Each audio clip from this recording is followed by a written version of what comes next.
What's up, everybody? It's Sugar Erica from the Classy Climb blog coming into you today. I've got two lovely, accomplished, intelligent, shaped like teddy bears with the muscles in the shoulders men coming on the show today. Listen, somebody somebody sent me a hilarious DM, so I've been saying that all week. Teddy bear men, y'all be in these DMs acting crazy. So anyway, to start the show off with, I've got Dr. Diggs out of South Carolina and Cameron Ellis. I'm always saying his name wrong, but it's not to blame my English teacher that helped me get over my speech impediment. I Kamari, sure it's all can't talk. good. Okay. So good evening, everybody. Drop your city and state in the chat. We've got several delectable topics today. I think y'all will enjoy. First things first. Now, I need y'all to introduce yourselves. Tell us what you do, right? Like who you are, and I'll kick it off with Dr. Diggs and then Mr. Ellis. Um, Hello, my name is Dr. Patrick Dix. I am from South Carolina. I still reside here, and my background is computer science. I've been on Erica's channel before talking about automation, and I just did a symposium the April the 30th about how automation is eliminating jobs and how the world is moving forward to the fourth industrial revolution. And my calendar information is listed in my title right here. So if you want to get in contact with me or book a session, just feel free to reach out to me. Listen, thank y'all for doing that because sometimes they be emailing our staff like, "Where the information at?" I be like, "It's in the description, baby. In the description, always." But go ahead, Mr. Ellis. All right, good evening, everybody. I'm Kamari Ellis, also known as the Finance Rebel. Turn your volume up. Ooh, volume is that up? How about that? There you go. Yeah. Here we go. Okay. Good evening, everybody. I'm Kamari Ellis, the Finance Rebel. I've been here with Erica hanging out from time to time when she gives me the grace to come on and hang out with her. But I talk about all things money. I'm a tax accountant during the day and financial educator at night. So I've worked in tax and accounting, investments, both personal and institutional. So there's a lot, just about everything personal finance I've seen, done, or heard. Listen, y'all, it's been the season of interesting. Whether you're talking about sports, politics, kids getting paid to play football, all of it, right? There's a lot of things happening in the economy that I would love to just dissect on. And even after this video, I know I'm gonna have to cut this video up into chunks because we're probably gonna have some good segments. But I got to let y'all know that let me show y'all what's going on out here. Go ahead and share this screen for y'all real quick.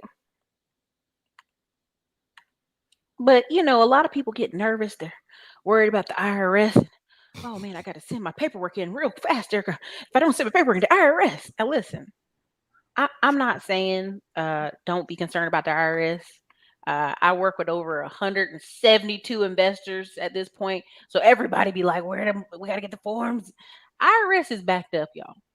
Take a deep breath. They backed up. Now, Mr. Ellis, have you noticed this going on?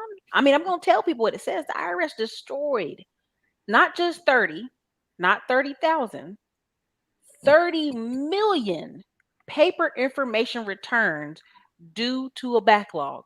So in my mind, I'm thinking the IRS is in the backyard with a ditch and a barn barrel, just throwing people paperwork and just throwing it in there. If it ain't got a check on it, you know how they do when they looking for a check. Ain't no check, throw it in the trash. Throw it in the trash.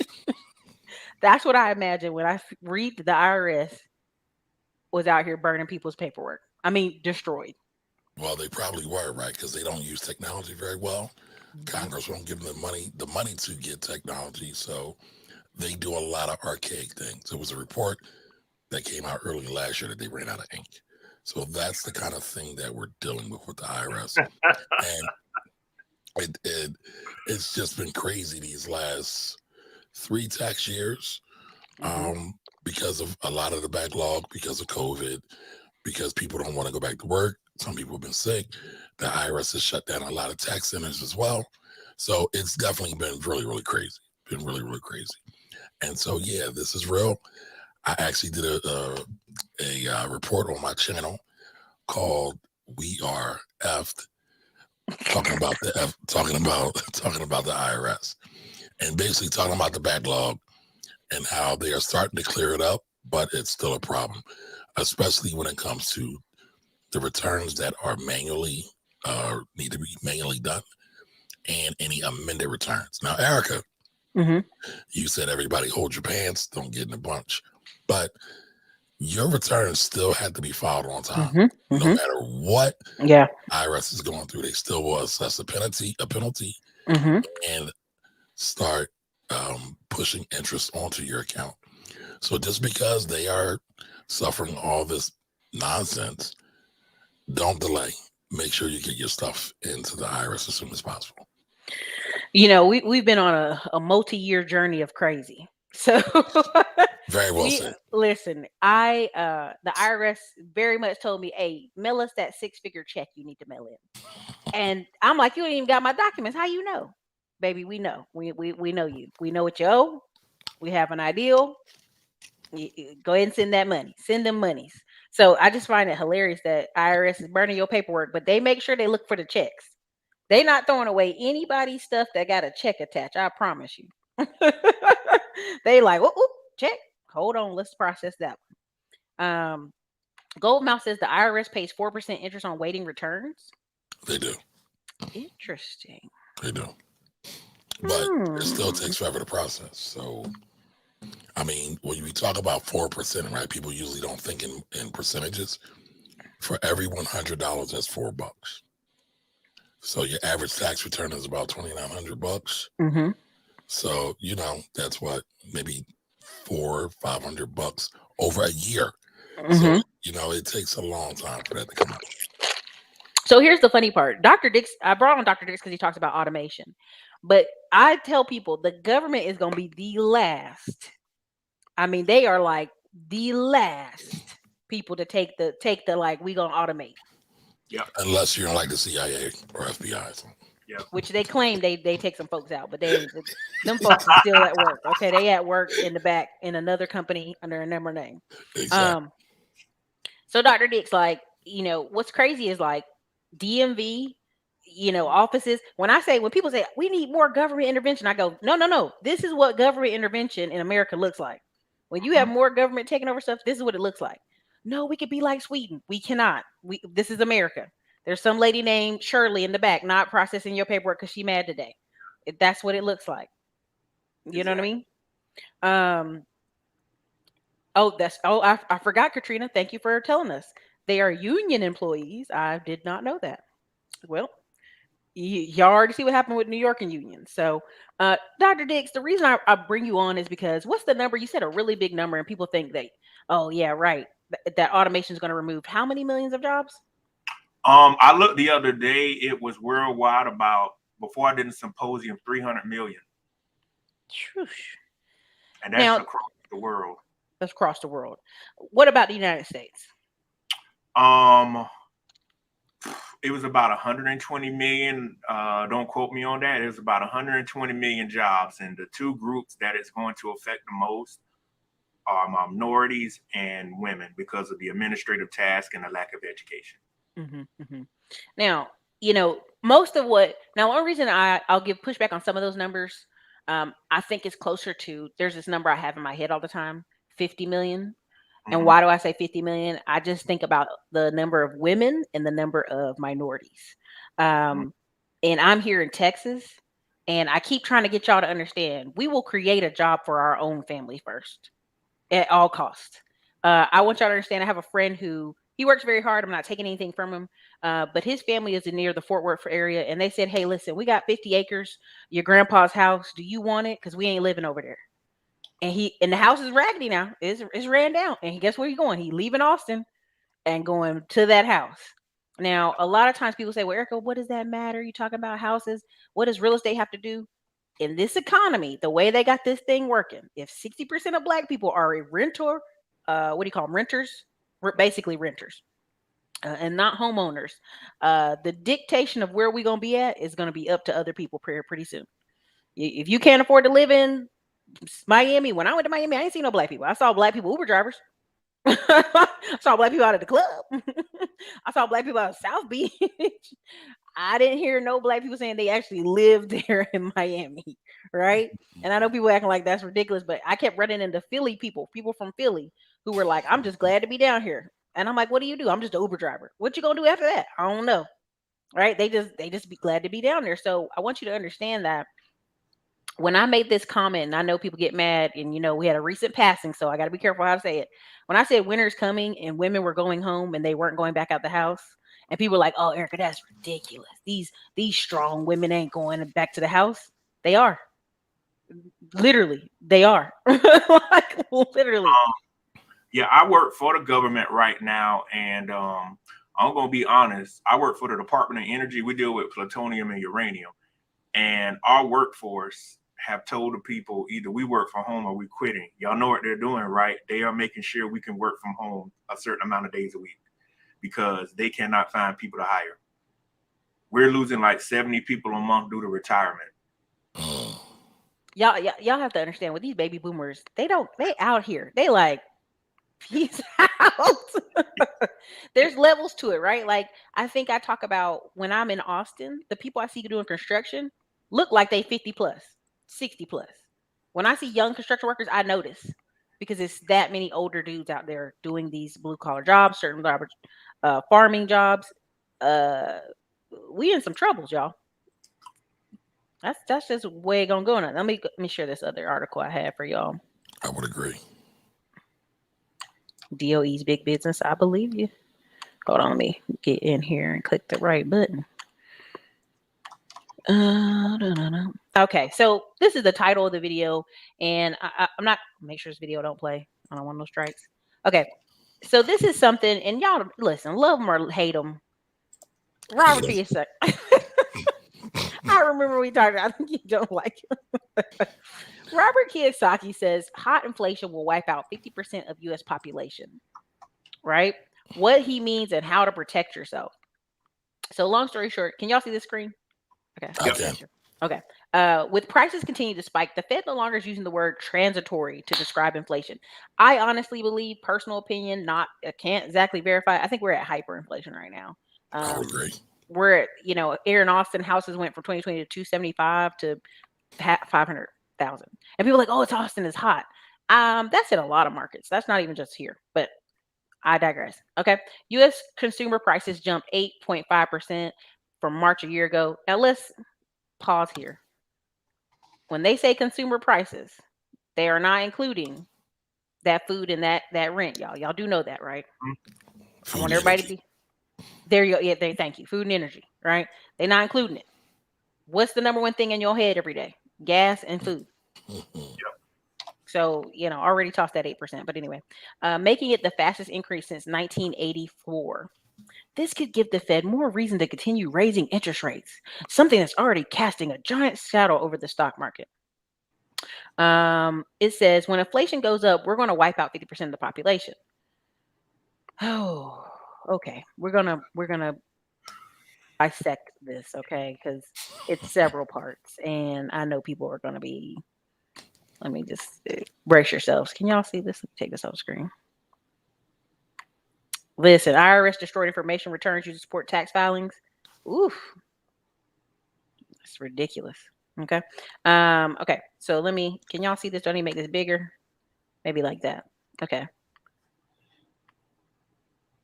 There we go. I know y'all got them glasses on. So there Oh we go. yeah. I'm just going there. Right. Consumers crunched. Kawasaki isn't pleased with the current state of economy. America has stopped producing products. We produce bubbles.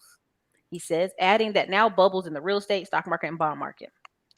Author also criticizes Joe Biden's decision to halt the Keystone XL pipeline, which he believes is a major reason energy prices are so high. It spells trouble for those who want to enjoy their golden year when the bubbles burst. Says the stock market will crash, so those relying on 401k plans are toast. We don't have a retirement. Our pensions are bust. Now, we're going to break this down into several layers. First, on the pensions, I've been telling y'all, no one's paying attention to the pensions, which they should be. And I think we have 7 videos in the can where I break down like 7 more states because them pensions is hollering because we got foolishness going on with them, right? Because nobody's paying attention. The pipeline, I'm not trying to be political. I think that honestly, gas could be $1. Like gas could be $1. You see, Mexico has decided they will no longer I think, is it next year? Do y'all know? Is it Mexico's no longer exporting like oil and gas and some other stuff? They're not sending none of their stuff out no more. They said after next year. I didn't know that. Yeah, yeah, they're stopping exports. Um, Two things I think of when I think of elderly people, I'm just gonna go there, is they like to drive their car to the Walgreens. They Yep. sometimes drive all the way to Florida with the grandkids. They you know what I'm saying? And food costs. These are big reasons. And then the third one I think of is real estate taxes on their homes. So so you guys feel free. I'll let you jump in, Dr. Dix first, and then I'll go ahead and hit Kamari. Give me some feedback on these four alone right here. I remember about 20 years ago when I got my license, gas was about 89 cents a gallon. Ooh. It was $1. Yeah, I got my license in 2000, so I was 16. And gas, I've always wondered about why couldn't there be like a price ceiling?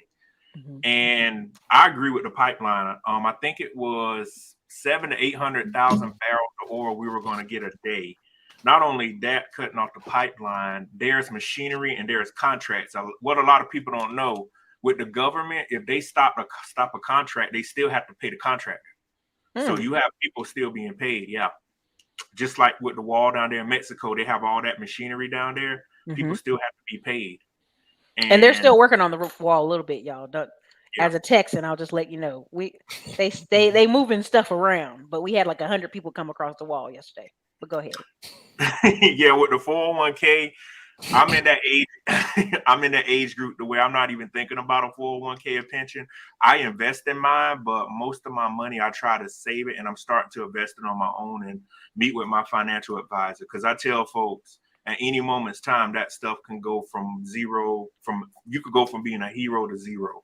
So I just tell everybody, just be careful. Your companies, they'll match, do what you can, but at 38 years old, I am not banking on Social Security or my 401k saving me in my golden years.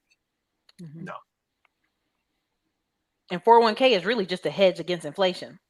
Yeah. So it was never really meant to make you rich. It was a hold your money. But go ahead, Mr. Ellis. Um, so can we start off with Kiyosaki is the king of doom and gloom? Let's start right there, right? He's been Listen, trashing go foreign for it. forever. His solution is always buy real estate, buy gold. Things are going to blow up. Now, I hate to admit it, but I do agree with him to a certain extent. The U.S. is definitely in the business of creating bubbles. Mhm. The Fed Reserve was actually very, very slow to react to this hyperinflation that we're experiencing now. It was transitory. It's still transitory to a certain degree. Mhm. And everybody is kind of focusing on interest rates. Nobody's really talking about the bond buying, the mortgage bond buying that the Fed Reserve does. Mhm. Why continue to pump hundreds of billions of dollars into the mortgage bond market every month when people are buying homes? For Mhm. what? The market doesn't need liquidity. But that's one of the issues that, I know you'd like to talk a lot about, Erica, and they talked about in this article, is that people are not going to have nowhere to live. Now, part of that is because of housing shortage, but a big part is also due to overstimulating that real estate market by giving out cheap money for bonds. So, Mhm. you got to kind of talk about the obvious, and that's definitely obvious. I don't know if I totally agree with the Keystone Pipeline. I mean, Dr. David is definitely more educated on that than I. But when you look at all the geopolitical issues that are going on in Ukraine and Russia, and other places, the United States has been able to produce a lot of their oil because of fracking and new developments as well. Mhm. But nobody is looking at the total kind of problem, so to speak, is that a lot of our oil is also dictated by world markets. And so when you have shortages coming out of Russia, when you have shortages coming out of Ukraine, that's an issue. And then let's not forget the big bad wolf, OPEC, right? OPEC does a lot to spike up oil prices, right? Oh yeah, Saudi Arabia said we ain't giving y'all S. Yeah, we not. They last couple weeks ago, they were like, well, we gonna slow down production then. How about that? Yeah, and that's what they do. It's like, all right, we'll slow down production, we'll speed up production based upon where oil prices are. And I get it. I get it. But nobody's been exploring for oil for a while anyway, because we've had historically low oil prices probably in the last 5 years, except for these last 6 months to a year. I mean, what was it, a year ago? Oil went below $1. I mean, on the futures market, but nobody's thinking about that. So there's a lot of factors at play here. But Mr. Kiyosaki is here to do what he's here to do, and he gives us a reason to talk. Listen, This content. him and what's her name with the blonde lady? What's her name? Susan. Susan. Yes, they remind me of somebody's elderly parents who are like, no, everything's a no. You can't afford it. We're gonna go bust. We're broke. You're like, chill out. Okay, take a deep breath. I mean, there is some legitimacy to some of it, right? We do as a country spend a lot of stuff on nonsense, For sure. right? But I'm like you, Erica. Like old girl always talks about striking on the lattes. It's like if a latte is really messing up your life is money, jacked up. it's jacked up. We need to do some more work here. We got to look at some other things. Well, I don't know if y'all saw this the other day. They were I saw this looking at some stuff. They were saying prepare for the power grid for shortages because they're taking coal-fired plants offline. Yep. And the other plants haven't came back. The other plants like the solar stuff they're trying to invest in, it hasn't been able to keep up with demand. Whether people know it or not, our infrastructure cannot even deal with all the electrical vehicles they're talking about. Right. And nuclear, though. They're starting to retire some of the nuclear plants as well. Yep. Yeah. That's why I laugh when people say Texas is so dumb. They own their own power grid. I said, if you actually read the documents of why they did this, and North Carolina tried to do it, but then the government came in and said, no, North Carolina, you will give power to the mountains. You will give power to Virginia. You will give power to Georgia, and you will give power to Tennessee. Because Tennessee was doing dams at that point. If y'all actually read some of these documents, like they had to force states to connect with other states. This isn't a random like, oh, Texas is just doing its own thing. No, like their government came in and willy-nilly forced multiple states to connect on the grids we have now, the two grids we have now, West Coast and East Coast. And no matter how California people try to play it, they literally have blackouts in California. Rolling blackouts are what they're called. You'll start to see more of that. Yeah, especially with all these forest fires. Exactly. And we do control fires at certain times of the year, and you can't dictate weather. You just can't. It doesn't work that way. A big thing I thought of when I was seeing this is when he says 50% of the economy, I think back to, who I'm thinking of, y'all favorite friend, Mitt Romney. Mitt Romney, who had a book of women. I as a Republican at the time, I was like, sir, that you have to make a full sentence. I have a book of qualified women that I know, right? Like 47% of the population, whether if he could have cleaned it up, he could have did a better job. 47% of the population don't pay taxes. 40% of the population are right now thinking about summertime, Usher's concert in Atlanta, Usher concert in Las Vegas. What we gonna move to this other side of town and get us the granite countertops in Atlanta. We're gonna take off a few months in summer and then go back to work later. Y'all don't understand what's happening out here. Like 47% of the population is on chill mode. Yeah, like, that's heavily. Sorry. I'm sorry. Hold on. Oh, I guess we're doing a coffee break. So what do you do for the Department of Energy, Dr. Dix? I'm a program manager. Okay. Yeah. And I've been an adjunct professor for 8 years. I'm sorry, you guys. These two white guys went by like busting out laughing, and I'm like, oh, the door's open. Oh, okay. Sorry. Go ahead. Oh, yeah, and I've been teaching, he was asking me what I do, and I said, I've taught over 20,000 students. So I teach the computer science stuff, and nice. The education system, it's failing everybody. So that's a whole nother topic. Erica, we brought it up. I tell everybody, the American education system has shafted everybody. Oh, yeah. The best thing is Abbott Elementary. that the girl made out of Philly. Shout out to Philly. Listen, that's real. That's how real school systems look like. And I want you to understand, Detroit, they went to court, Supreme Court, to fight against um what do you call it? Oh, they were like, hey, they're not teaching the students to read. They went all the way to Supreme Court, and at the top of the Supreme Court, they said that's not the teacher's job, and sided with the school system. I want y'all to understand, like, the school is not there to educate your child. It is your job to reinforce that your child is educated. They're there to make sure your child takes the standardized testing for the year and don't act up. Basically, a behavioral camp. A behavioral camp. That's what it is. Well, you Yeah, but know, also, oh, go ahead, Doctor. oh no, go ahead.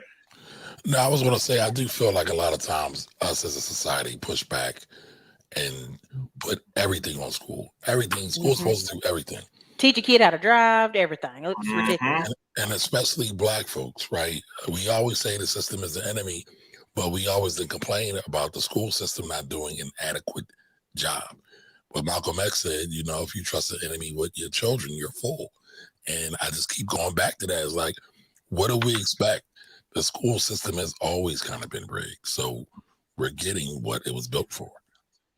Yeah, you know, I told a lot of people, I said, do you know who prepared me for life? My parents. I've learned more from my parents than the school system.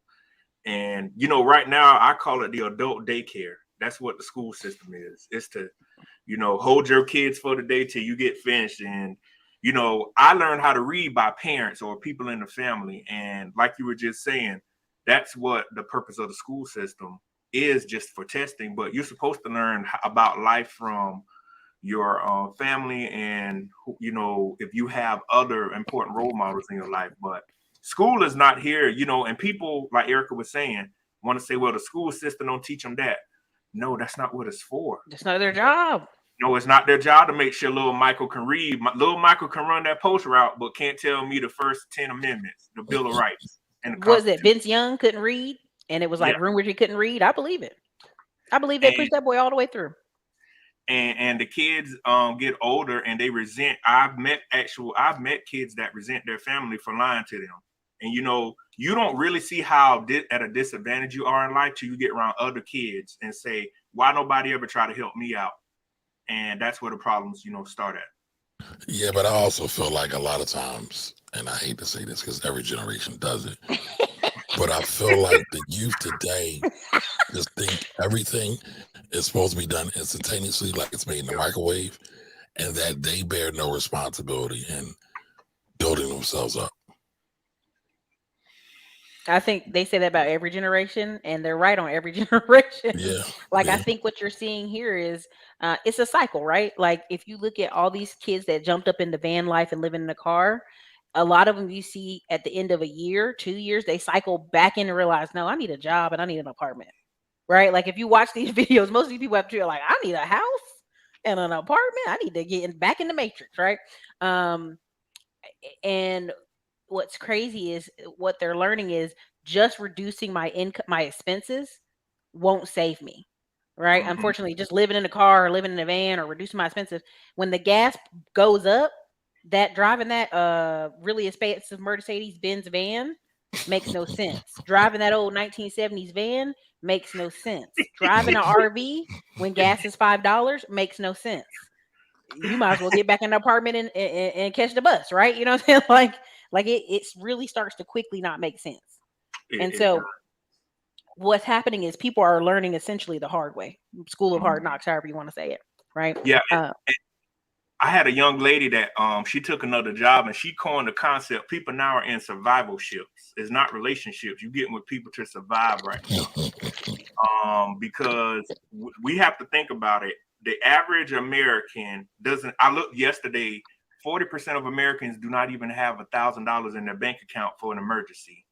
The median income last year was like $57,000. That was for a household. So that means you're looking at roughly two people together putting $30,000 together. But when you really think about it, the average person cannot afford $1,900 a month for rent. That's a fact. That's a fact. But the thing that boggles my mind is last month we had over 11 million open jobs or unfilled jobs. Yep. And so there are a lot of, there's some low level jobs. Hospitality, food, and all of that, but there are also a lot of high Ton. tech jobs that nobody is really focusing on. It seems like we will talk about minimum wage all day long, making $15 an hour.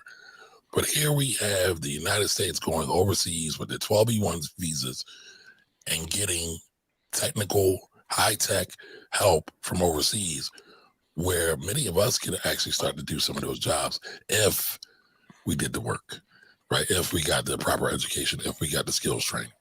And a lot of it's out there, but I don't see a lot of us taking advantage of it. Mm-hmm.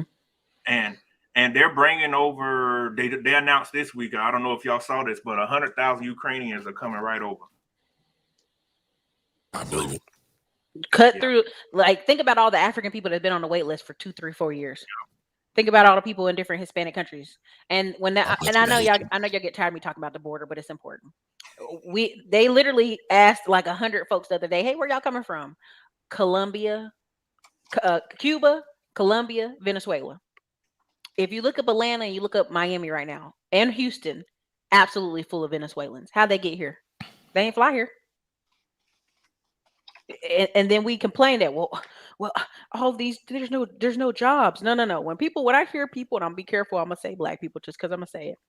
When I hear black people say there's no jobs, I go, no, there's no easy jobs left. The easy come here don't need to speak English jobs. Those are gone.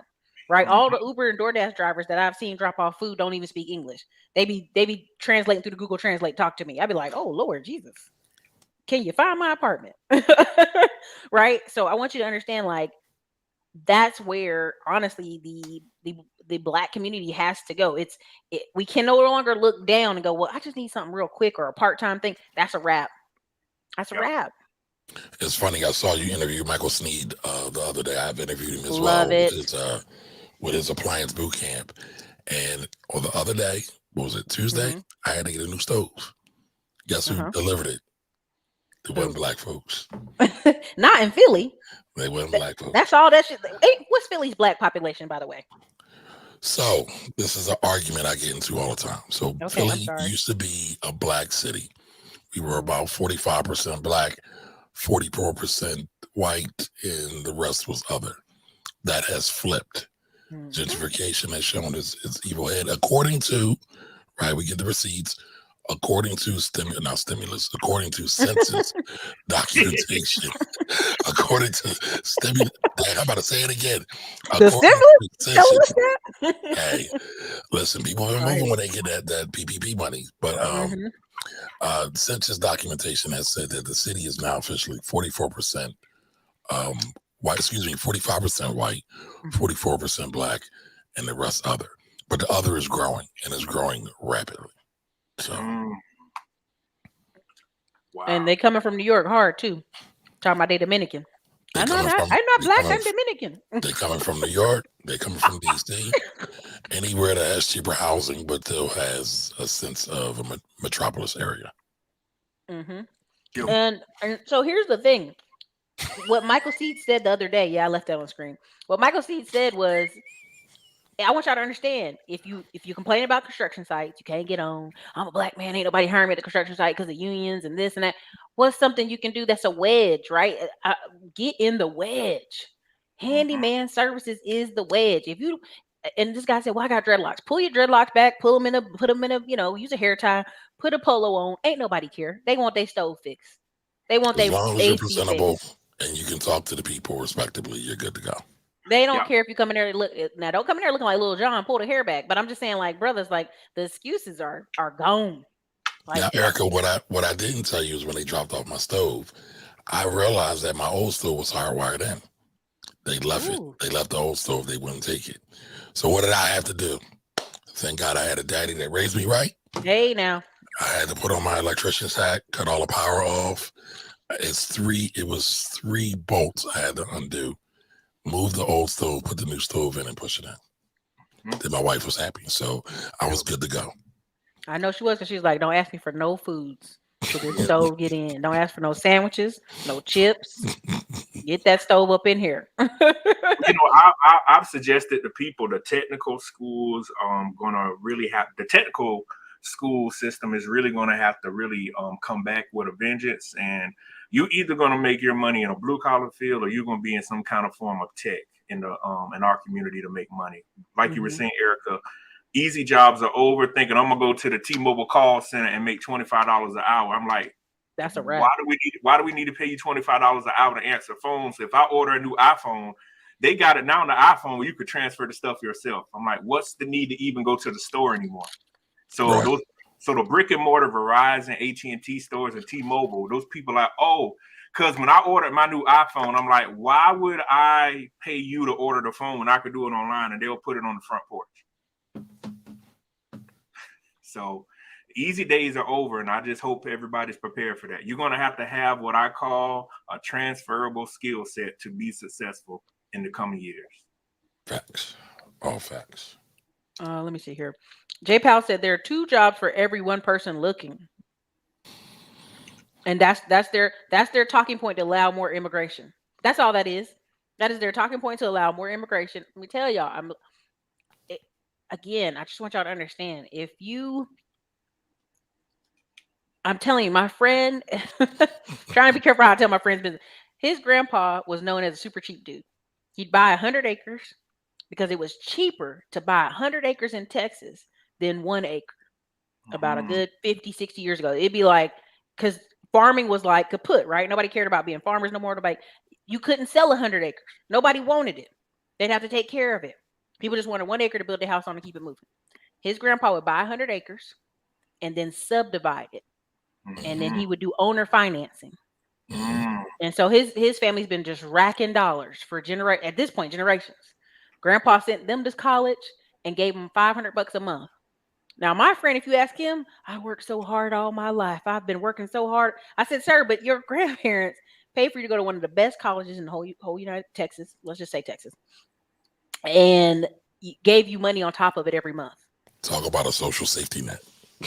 Now, on the flip side, you're down here in Austin. You can choose whatever job you want. You can move freely. You don't have to call it loan debt. You just need enough to pay your rent. And now, him and 2 friends came in and bought a house for $175, right? On 1 mortgage. And then they were able to sell that house because of the way Austin's gone crazy for $400,000.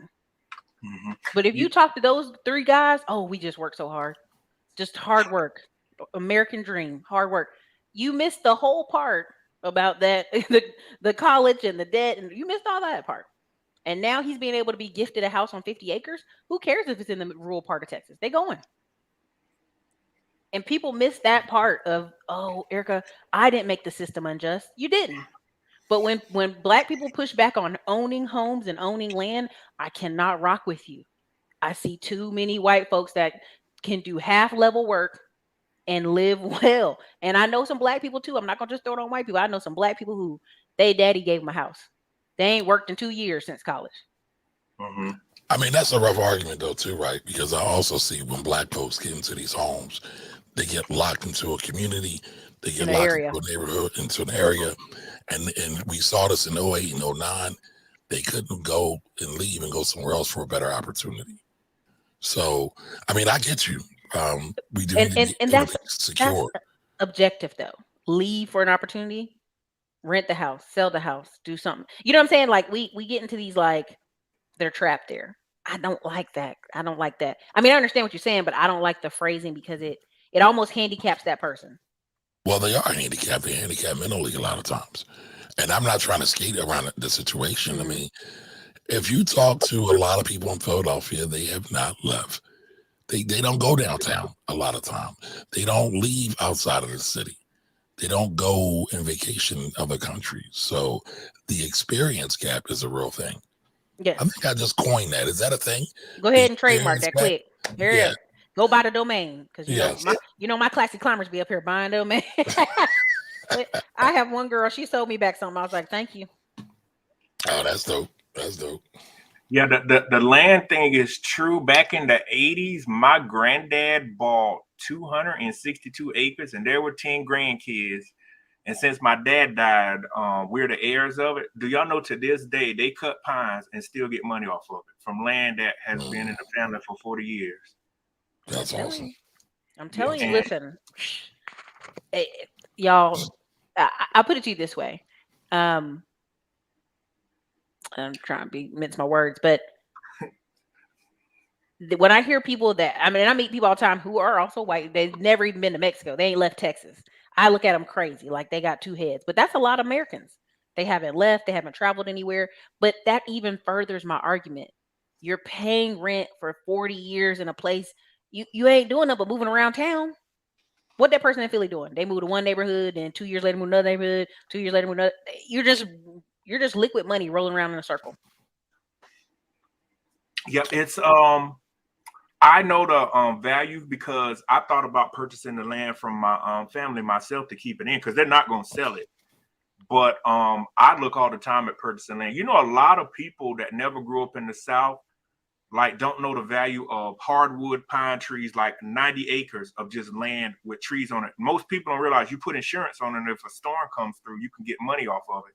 But a lot of people do not know the value of like 500 acres of land. They're like, I don't want to pay no $10,000 a year taxes in it. I said, do you know the value of that land? Just let it sit there. Just hold on to it. But again, it's an exposure thing, right? Right. Both of my sides of my family hail from South Carolina, and I've only been once or twice. But the time I did go, the crime. we were they have you on the farm. I forget what they call it with tobacco. So we pull on the tobacco leaves, right? So I at least got to see some of the value of agriculture and what can be done with it. But a lot of people didn't have that experience. Right. My children definitely didn't have that experience. My biggest thing about why I'm going hard on the land stuff is I remember meeting the vice president of the Farm Credit Bank over Texas, and he was a black man from South Carolina. And I'm like, you're the vice president? He's like, yeah. I really want to be like, brother, salute to you. I don't know how you got this far up and all the way out here. But he was like, before I retire, because I don't think I'm going to make president, I want to teach as many black and Hispanic kids how to get in this land game. And because they're just breaking it. Now, here's a prime example of what I mean. There's a girl teaching, her husband are teaching how to convert your land into basically like a hippie cove, right? Get you a sauna, outdoor sauna, get you a few tiny homes, get you a few cabins, and rent it out. And I went to go look how many acres they had. They only had 5 acres. And they were, in a rural South Carolina park, charging people $300 a night. And the power is if you have the land, again, that comes from your mindset, being able to think outside the box enough to say, I can do something with this land. I can sell this. I can put some trailers on. I can do something with this land. And that's where we're just stuck, in my opinion, right? Like, if you tell me that black renters can't afford 93% of zip codes in the top U.S. cities, where are we going?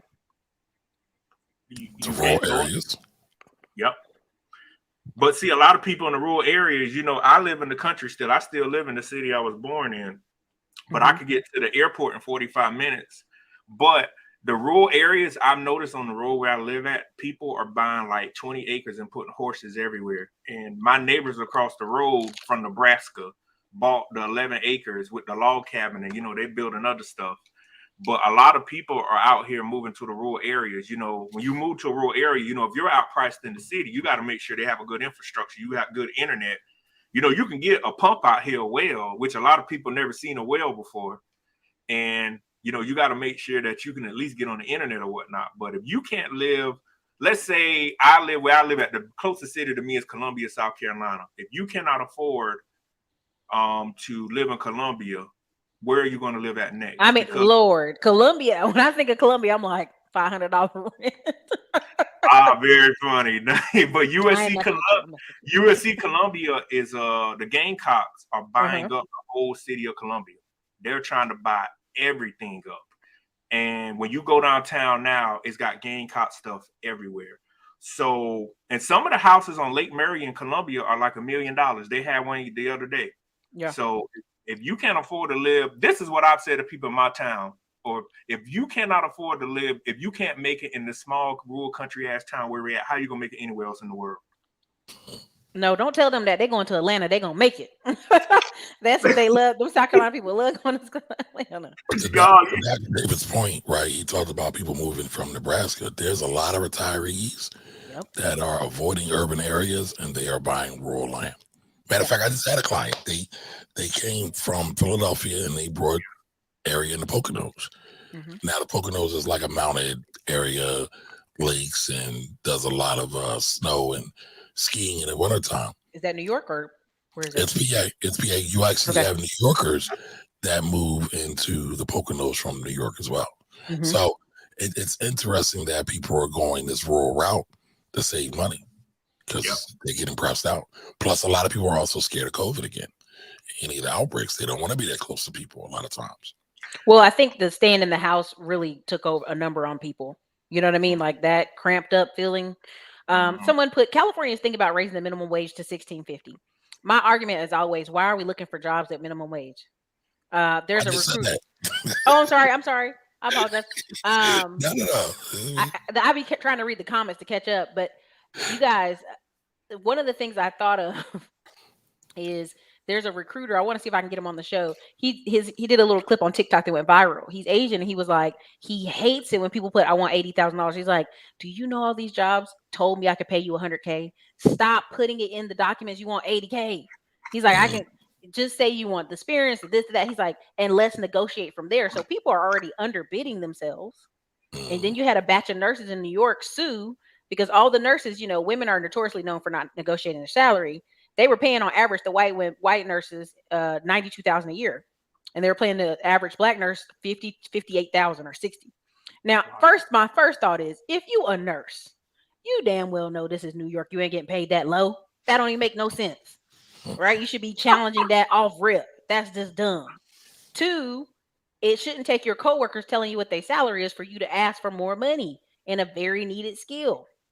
And the reason the hospital got sued is a bunch of these nervous travel nurses came in and said, "Hey, we're getting paid this amount for being travel nurses, but two, this hospital full time job pays this." And all the black women were like, "What? Say what?" So we got people not even negotiating for their best interests at their current jobs. So that's a big issue, and that's my argument about if you're gonna work a job, get all you can get out of them. Uh, A nurse in any city should get a minimum of n- 10,000. I mean, right now you should at least get 92. 100 plus easy. If a school teacher in New York gets 104,000, what black woman said, "Yeah, this nursing job's paying me 60"? That don't even make sense. And they Mhm. had various degrees. Like some were paid 70, some were paid 50, some were paid 60, some were paid 80. I was like, nobody thought we should be asking for raises every year. Um, Well, it you just see didn't make what they're sense. talking about. They're talking about raising the premiums on health insurance and the premiums at hospitals because of nurse pay. That's what they're saying. They're going to start raising those rates for healthcare rates. Yep. Ron Ferrilla say AI will take away all those call center jobs. Listen, my argument to people wanting to work call center jobs, they pay people in Belize $11 an hour to do call center jobs. Mhm. Why would you fight for a call center job? Ain't no point. Automation and AI is actually going to, it's, if you Google it, it's going to take away real estate jobs to an extent. Anything Well, that's repetitive is going to yes. kind of really take away. Accounting is going to get hit hard. Yeah. It's already being hit hard. So definitely, definitely. Well, wait, Ellis. On the counting though, let's go there. IRS said they need 10,000 accountants. The government said we're going to need 10,000 because all these sports guys playing sports. I Hmm, think what you're going to have is you saw what happened when the PPP came out. Mhm. hmm, 60% of Black and Latino businesses couldn't do it because their paperwork weren't in order. So there will hmm. always be a place for somebody to help me put this QuickBooks together because I don't know what I'm doing. Right. But as you said earlier, right, 47% of the population is not really paying any taxes. So a lot of the tax work that comes through Hmm. is lower and lower income tax work. And AI is already attacking it. It's going Hmm. to do away with a lot of that. You will need skilled professionals to be able to handle more of the complex things, but that might go away pretty soon too. Yeah. It's gonna be a scary world with the facial recognition that they got coming up. I just tell people just keep looking at articles and be aware of the job skill. You basically, like in project management, they have a term called agile. To survive in this world, you have to be very agile, and you're Hmm. going to need at least 10. I tell people have at least 5 to 10 skill sets of 5 to 10 different things you could do. Because one skill set, like grandma and grandpa them used to say, I'm gonna work a job for 40 years. That's over. Y'all, the comments got me rolling, and I shouldn't be reading them, but I am. She said I cut a friend off with 3 kids. I She saw was that. giving me pushback on buying a house because people used to steal copper off her grandma's house. What? What does that have to do with providing a stable home for your children? I can't. I That cannot. gotta be. Oh man. Listen, see, I'm telling you, Journey for Jasmine, this is so important. Bought a domain sitting in a conference lecture for $12. It's now worth 1,400. I'm telling you, it's Congratulations. I have several friends. That's all they do when they hear somebody quote something. You know who was really good at this that y'all gonna maybe not like? Dr. Boyce Watkins. He would just buy up long ass sentences all the time, and then he would say it in the video, and people would go .com. It's very much. I believe that. Where's the other one? I have another thing in here. Where's that article? Dang. Oh, also, Mr. Ellis, did you finish writing that book?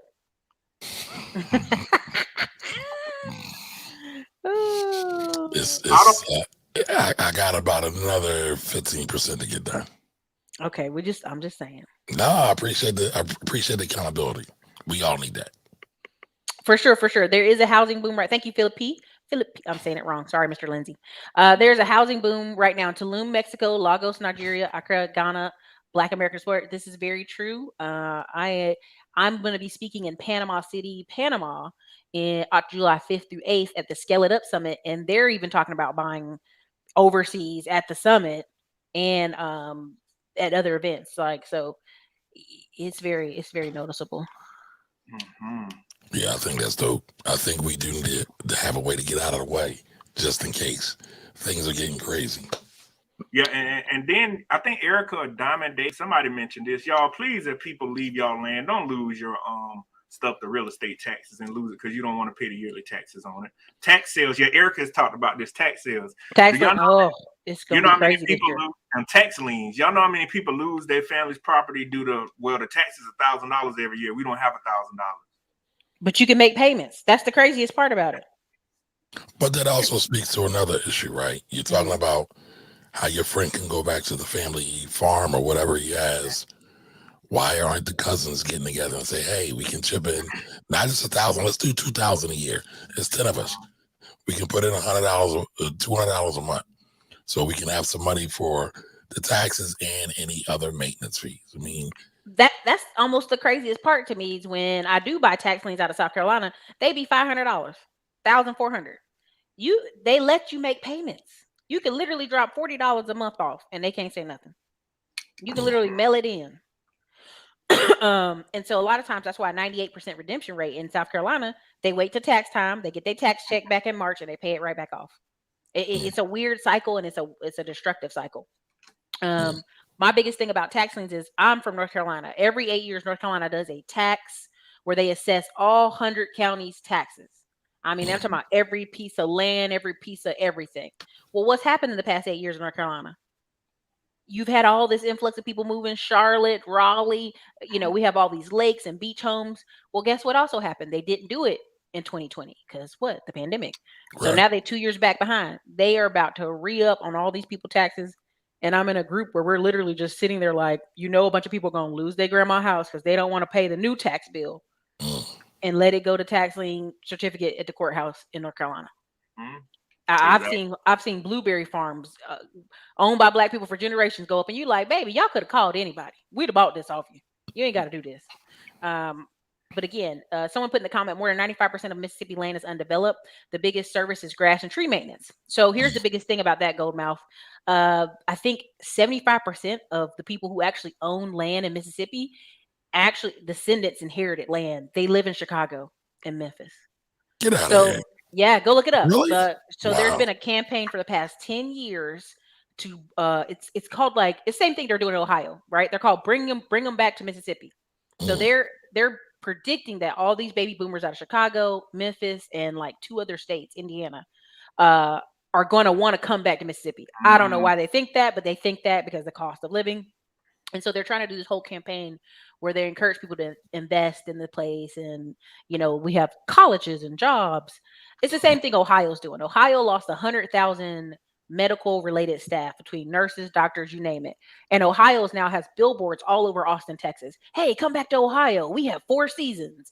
Come back to Ohio. Cheaper real estate than Austin. And I'm like, if you are trying to convince people who left Ohio and came to Texas and South Carolina in search of a better life to come back, you're gonna need a better billboard than that. You're gonna need a better billboard, right? So same thing. Mississippi's gonna have to do a much better marketing campaign, just a way better one than what they're doing. Because they're so what? So what? I own some land in South Carolina. I ain't coming down there. They live in Chicago. They don't care. Mm-hmm. Let me see. This is true. What I just said about South Carolina. Um, yeah, somebody said it's 80K minimum being a nurse in New York. That's all. It should start off at 90. Well, you know, you have women that are traveling nurses. They make a killing. Oh yes, Racking it up. Oh, thousands and Yes. thousands a week. Well, also CNAs. I told you about that on here. There's traveling CNAs. They get paid 52 an hour, and I'm like, Really? CNAs just wiping the butt. What? I'm about to go wipe some butts. and you know, y'all know there's I'm pretty sure there's still, before the pandemic happened, there was a shortage of not black male nurses. There was a shortage of male nurses. Period. Yeah. Yeah. Well, they usually go up into upper management at some point. That's why they always lose them. So, Ooh, so again, this person here, don't buy land for sake of buying land. You're losing money. Are you losing money? Land is a hedge against inflation. Incorrect information. they can remake a lot of things in life. They cannot remake land. Well, there is some validity to what he just said. He's Because paying $2 in taxes and he's losing money. no, but there's a Well, go lot of ahead. people that get into land just to speculate, don't understand what's Right, I going get on, you. and then they lose their shirt because, oh, I bought this land, but it has no electric service. Oh, I bought this land, it has no sewer services. Oh, I bought this land, it has no water, right? And then Mhm. they're like, oh, I didn't do my due diligence. I don't know what it takes, but so I The get it. caveat of spectators, but Yes. spectators. Okay, I'll give you that. But Yeah, most of the time they're I'm like, but well, you know, no. down here, when I'm on my four-wheeler riding in the rural parts, so close to where I live or close to the next county, there are just lots where they're just going in taking trees, just cutting, and they're just cutting trees around here left and right. So if people don't really know, if you buy land, it takes a pine tree about 25, 30 years to mature. So what somebody would do, I said, you buy the land, you buy the pine trees, and what you call it, you thin them out. You'll get the smaller trees and let the bigger trees keep growing, and the hardwood. And a lot of, like you were just saying, a lot of people really don't know how that process works. And like they'll say, well, the money, it's not making money. I'm gonna sell the land. No, you don't sell the land. You find somebody that knows what to do with it. Like we have a field. I don't know if we still lease the field, but we have fields we will lease to people to farm stuff on. There are a lot of farmers that don't have the money for a field, so they'll pay you to lease stuff. And there are some people that grow stuff. They pay the people with the machinery to cut it and give them a portion of it. So it's all kinds of ways to make money. Well, I think I told Mr. Ellis about that. I feel like the return of sharecropping is coming up, and I'm so sad about it because I keep seeing these black YouTube channels that are like, we leased some farmland, and I'm like, you're sharecropping to a degree, but I get it. I mean, I get it. They're trying to get their foot in the door, and I understand. Yeah, that's what they said on the news yesterday. Biden said we're gonna give people money that can double crop. If people don't know what that means you plant the same crop in the same field. And he said we're gonna give people, which really to me, that's a whole nother conversation. Cut the check No, but them black farmers. But that actually goes into today's conversation though, because what is it? 2/3 of most of food is imported, right? Russia and Ukraine are major wheat and corn exporters, so they have not planted their crop. So winter is coming, as Erica always says, because there's going to be a shortage of food really, really quickly, really, really quickly. If you can't afford, okay, hold on, y'all. You said import. Import right now, it's 15% of 2019, but it went up in 2020 to closer to 30%. You're correct. Food. All food. Import. Yeah, hold on. I'm gonna get we import though 60% of fruits and veggies. Hold on, let me go here. Let me go up. I'm gonna tell you where 75% of our fruit and half of our 50%. Let's just do the numbers because you're right. I'm just trying to break the numbers down. No, okay, cool. So fresh fruits and veggies went up from 45% to 75%. 50% of our vegetables come from other places. Mhm. So did that make sense, everybody? 50% of our veggies, almost 70% of our fruit, that's a dangerous place to be. That's why I'm Very always talking dangerous. about farmers markets. That's dangerous. 8 to 20% of our meat come from foreign sources. Now I told y'all when they started telling all these farmers to cull all these cattle because they didn't have food processing places, which is silly because every farmer knows how to process their own meat, but they force them to take them to these stupid places, and it's like for food safety regulation. But you still can get farmers who individually process their food. Mhm. Um, that's why I go to the farmers market. I just go to where did you cut this chicken? No, nothing funny business going on with this chicken. Okay, I'll take it. Did you cut this meat? Your hands? Okay, I'll take it. Because I can't want to play with them games. So Mm. right now, 99% of the chickens sold in the United States come from chickens hatched, raised, and processed in the United States. Right now Mhm. it's 1%, but remember what happened to um our Smithfield, our processing plants across Virginia, North Carolina, South Carolina. We sold them to China. Yeah, and we just had to kill like so many millions of chicken too. They had the bird flu going around. Bird flu. Bird flu, y'all. Let me go ahead and show this other one. But just think about that. So what's going to happen now that Russia and Ukraine missed their harvest, their planting season? Russia's not playing with y'all. Y'all not getting them. They gonna get whatever they can get off the land. They not playing with us. Right. So I'm just at the very least, They are prices our are wheat going up. controllers. More prices are going up. Inflation's going up. That's going to be an issue. Yeah, and they were talking yesterday. If a lot of people don't know about fuel, when you buy gas, there's ethanol in it. Corn. E85, yeah, it's really a ripoff because the more ethanol in the gas, the faster it burns. So Yep. Joe Biden yesterday said, "I'm gonna make it to where you can buy E15." It really negates because it's 15% ethanol. Like it really serves no purpose.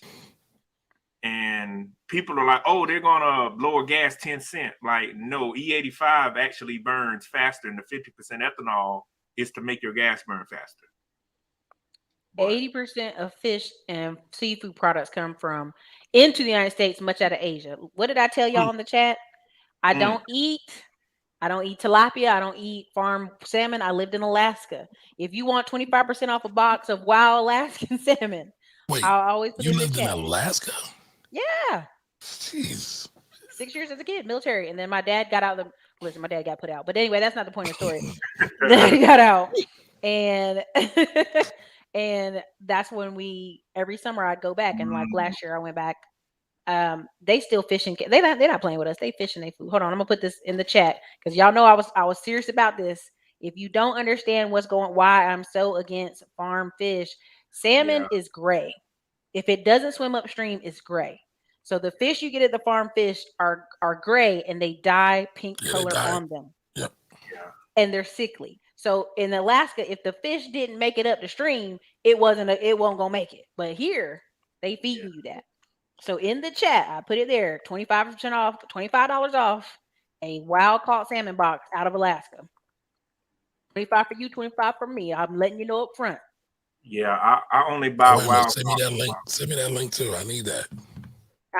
And as a person who lived there, I'm like, I could never like I eat farm salmon and I know as soon as I taste it, I'm like, ooh, what's this? It's that big What's of a this? difference. Oh, you can taste it. You can taste it.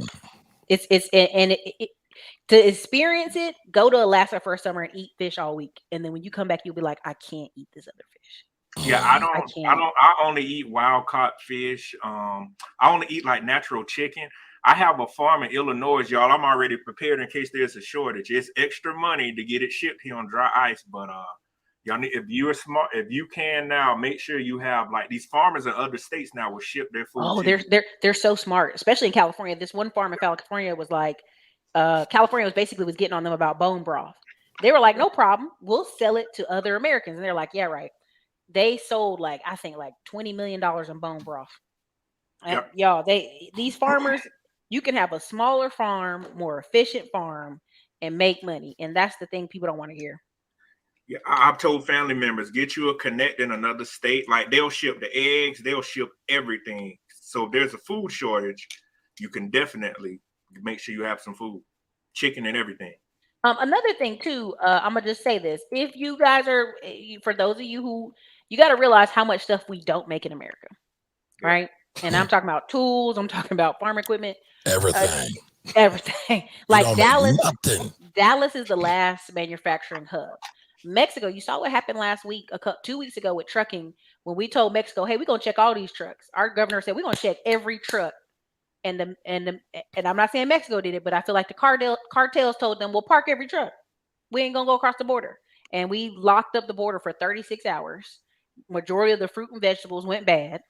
It cost us, I don't know, I think it's cost America maybe like a half a million or so, like 500 million or something in fruit and veggies cost, because that fruit's going everywhere. It's coming from Mexico, and they were driving trucks all the way to Ohio, all these places. That we already know how the cartel works, y'all. We ain't stupid.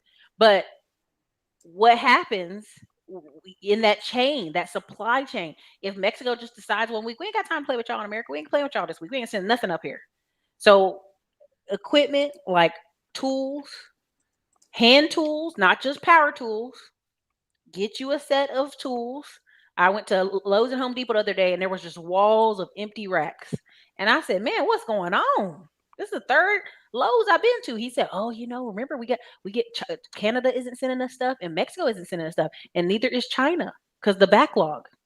So you got to understand, when we canceled the Keystone Pipeline, Canada sat on acres of wood that was supposed to go to America. There was a train that went across from trying to think where it goes across, but the train would see just wood stacked up at the border, because Canada would put the wood on at the border and then go across. Canada was like, "We ain't doing that. Y'all want to cancel the pipeline? We ain't sending no wood." So that's why your lumber prices were crazy. Now they'll play it off like, "Oh, we have a lumber shortage." No, we didn't. We didn't. Canada had, I'm talking about fence high, tall piles of wood just sitting at the border. And when Americans were filming it, the Canadians would get on them. American police would tell them, "Get away from get away from the border. Can't be filming stuff." Mm-hmm. Y'all, people ain't playing with America. Mexico and Canada ain't our friend. They only deal with us because we're the biggest leg beater. They got to. That's it. Yeah. They don't want to deal with us, but they got to. Let me see. I got a few more, and then I'm gonna let y'all wrap it up. Yep, I threw out 3 pounds of wild salmon. Realized it wasn't wild. Parasites throughout it. You can't play with that stuff, man. There's this place I ordered some salmon from Washington, D.C. It was wild caught salmon. My nutritionist put me on this place. And the food is actually great. I still have some salmon dogs and stuff in my freezer. Salmon patties and everything. Let me see what the other one is. You guys have... It's going to be Hunger Games. What district will you live in? Well, for me, I'm going to go back to North Carolina because we grow everything. And it's not as hot. No. Beware of non-organic fruits. That's right.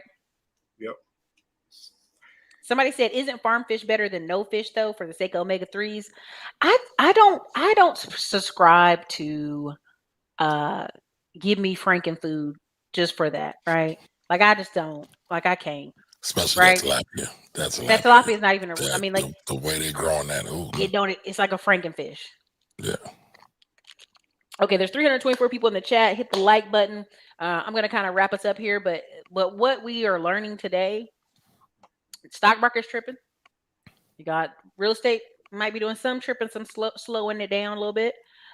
Food, okay. But what a takeaway I want you to get out of this video is not all doom and gloom. We're not here to doom and gloom you. What are the moves you're going to make? If we can't afford to be in 93% of the cities, it might be time for you and cousin Billy to go do what? Move a little bit further out and get you a USDA loan, no money down. A lot of black people here complain about, "Oh, I don't want to move all the way to Hutto." Well, a few years ago, before the population went up, Hutto, 0%, no money down, getting a house. Pflugerville, years ago, 0 money down, getting a house, maybe like 3 years ago. All these edge places, like the other day when I called, they were like, "Hey, do you want to move out here to New Cecilia?" And it's literally on the edge of Manor, right? And I was like, "Way out there?"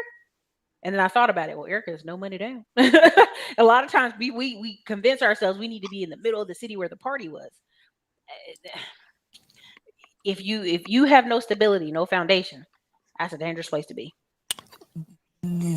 But go ahead. You can go ahead. I'll let you. From a black angle, right? Mm-hmm. We moved to the cities, right? Because we migrated from the South, because we was running from the Klan. So a lot of times we felt that there was more strength in numbers and familiarity. So I get why we moved to the cities. Black folks. Speaking about black folks, Us in the um, South stayed down here with shotguns. We didn't kowtow, but it's okay. yeah, I but feel you though. remember, we came from the South up north looking for jobs. You So did. there was, yeah, Mhm. it's very convoluted. I'll say that's very No, nuanced. no, it's a nuance issue. Um, but in my argument is prime example. Let's say people are leaving Philly and New York and they come to Atlanta. Why did they leave Philly, New York? Cost of living. Cost of living. They go to Atlanta, stay there High 20 too. years, renting, don't own no house. Now they got to move out of Atlanta or move to the edges of Atlanta.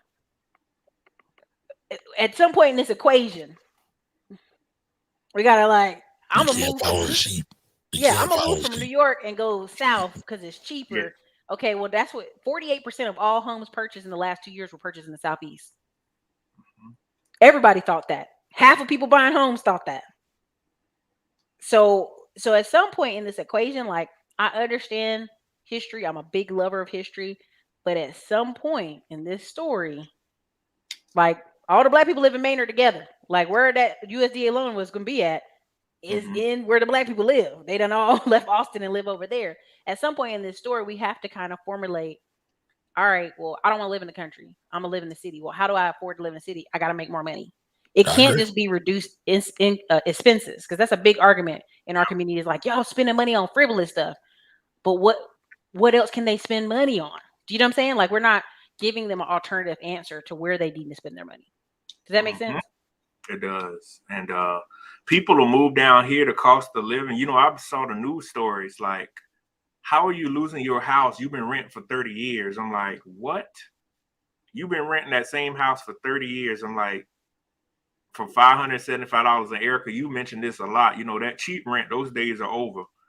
And down here in South Carolina, I mean, it's rural. You could get you a double out on 10 acres and live like a king. Well, I mean, and that's a my only issue with trailers is for the cost that they're selling trailers right now at $60,000, you could build a tiny home. Like there's several, and also my argument too is Warren Buffett owns all these trailers and sent shitty trailers to a lot of the reservation areas. So I'm Mm. not, when people out here Warren Buffett's the greatest, I'm like,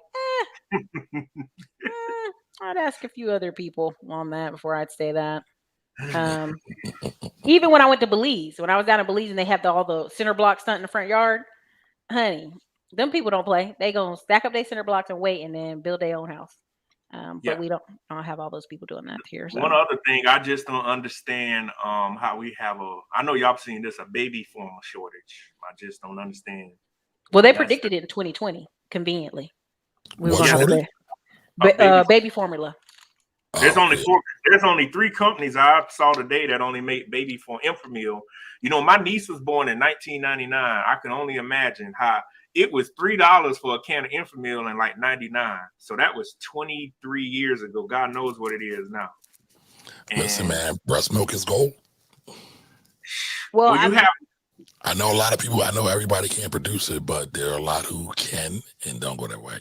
there's breast milk banks, and somebody in the comments like, you want my baby to drink somebody else's breast milk, Erica? I said, well, don't you drink the cow titty milk full of pus? Don't you?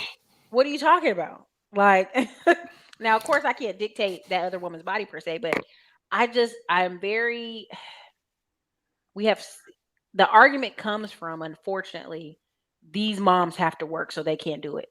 That's what they yeah. make pumps for, right? Okay, that's what they make storage and all this other stuff for. At some point in this equation, I hope people understand they don't care that you have, like, I don't know who needs the memo. They don't care that you got to work. No. They don't care. Like nobody cares. Nobody cares you got to work. Nobody cares we had a formula. It's not really their issue. Now there's adoptive parents, foster care parents, all these people I understand. But at the end of the day, like at some point you guys got to get that. Like they don't care about that. There are videos on YouTube how to make natural baby formula. There you go. Mm. Yeah, the company has the company Abbott. They made a lot of the COVID tests. They said the FDA shut them down, and even if they restart, it's going to be 2 weeks for them to even get production. So you're talking about 6-7 weeks to even get their product back out, Mm-hmm. minimum. Yeah. Well, Mr. Ellis, Dr. Dix, talk to me. Tell me, Mr. Ellis, one thing we can end this on a positive, somewhat note. Well, you know What what are I'm some going to things say. over? Go ahead, do it. Take control of your money, right? So, I mean, we're talking about controlling expenses. That's still real. Mm-hmm. There are a lot of people who have absolutely no control over their expenses. They buy all kinds of crazy stuff that they're never going to use. Just start thinking about it, right? I'm not trying to be overbearing on anybody, but think about, do I really need those $200, $400 sneakers? Could I Mm-hmm. take that $200 and buy some Nike stock? Did you say they're sneakers? Not the Right. sneakers. One of the things I did is I've been buying energy stock. Mm-hmm. Right, I've been buying an ETF, and so I've been buying it. Right, I've been to my audience knows I've been talking about it, and I was buying it before oil prices ran up because oil companies typically pay a great dividend, Mm-hmm. and they're not going out of business anytime soon. Even with this cut over to green energy, right? Mm-hmm. Most of, and I guess Dr. Dixie probably talk about this better than me, but most of the green energy is going to be owned by oil companies anyway. Yeah. So it's easy to do. Yeah, it is. I'm gonna end on my note. In the words of O'Shea that I've done stream with, a lot of y'all out here got to start weaving and sandal. Stop weaving and sandaling it up out here, because y'all know, as Mr. Ellis was just saying, y'all know y'all can't afford what y'all doing. So the hot girl summer and the dusty summer is over. It's about to It's get. just started. You don't even know. These people It's about. done put their two He weeks in talk, at Target.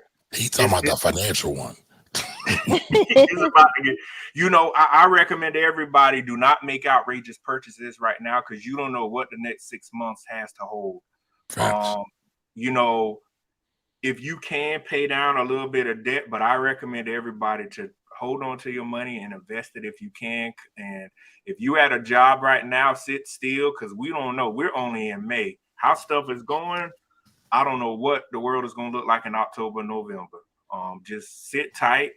If you at a job you don't like and they willing to pay you money to just sit here, I'm telling everybody, just chill out, because I'm by myself. I don't know what may happen in the next couple of months. I'm gonna just sit Amen. still. You just don't know the volatility of the market. We don't know if we might be in war for 6 months from now. So just No, we you too know, busy money laundering through Ukraine.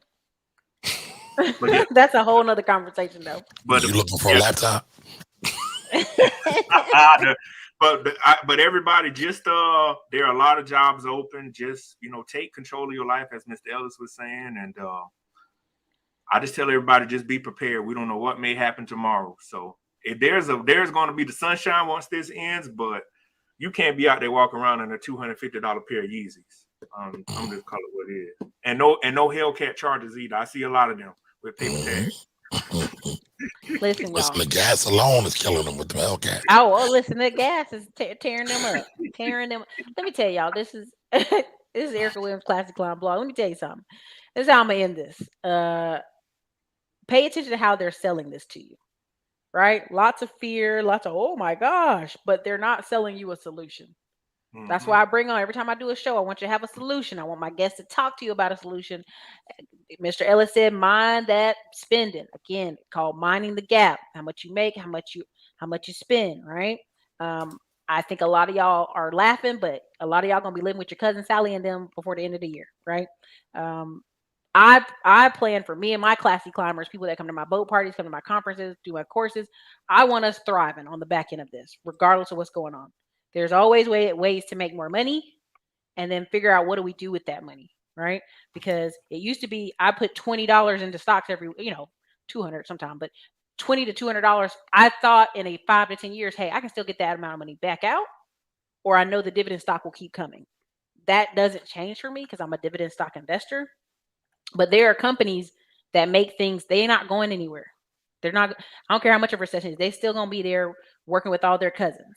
So you need to make a plan for if 93% of the cities you can't afford to live in, where can you relocate or what type of job do you need to get so that you can afford to live in the city, because there is a level of living that other people, other communities are doing that we are not doing. Period.